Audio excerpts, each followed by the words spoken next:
Mtakatifu, hata tuseme asante na shukrani kwa sababu wewe ni mwema. Masia, ulitulinda kuanzia mwanzo wa mwaka huu mpaka kufika saa kama na hizi, si jambo la kawaida. Si kwamba sisi tulikuwa wajanja, si kwamba sisi tulikuwa waajabu, lakini sababu Masia umesimama kwa upande wetu, kwa kutulinda, kwa kulinda watoto wetu waishade, kwa kupigania taifa lako, mwana wa Mungu. Hata jina lako tupate kushukuru, hata Masia tukuinue, hata Masia tulisenti jina lako kwa sababu wewe ni mwema. Masia, na wangapi walio wazuri zaidi yetu, walio na mapesa, manyumba na magari wametoweka dunia hii. Wengi wanaitwa marehemu, wengi wajiweza, wajitambui, wengine wanakuwa kwenye vitanda vya hospitali. Sisi Masia tulikupa nini?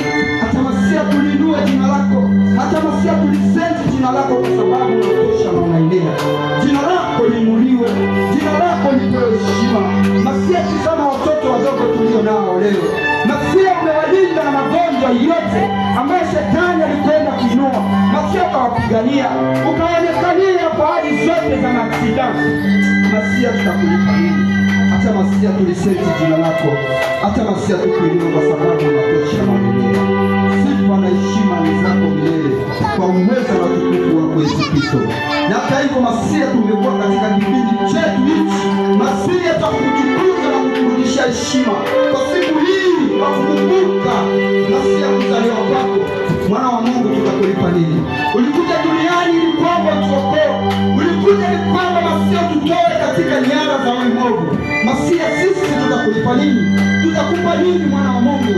Acha Bwana tuliinue jina lako, acha Masia tulisenti jina lako, kwa sababu tunaamini ya kwamba hata katika kipindi chetu hichi tutakwenda kujitukuza. Maana ulisema ya kwamba tunapokusanyika wawili watatu kwa sababu ya jina lako, nao utakuwa pamoja nasi.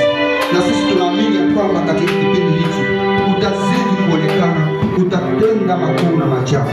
Ni kwa Yesu tunaomba na kuamini. Shangilia utukufu wa Bwana, shangilia kwa makofi na vigelegele, shangilia, shangilia, shangilia, shangilia utukufu wa Mungu kama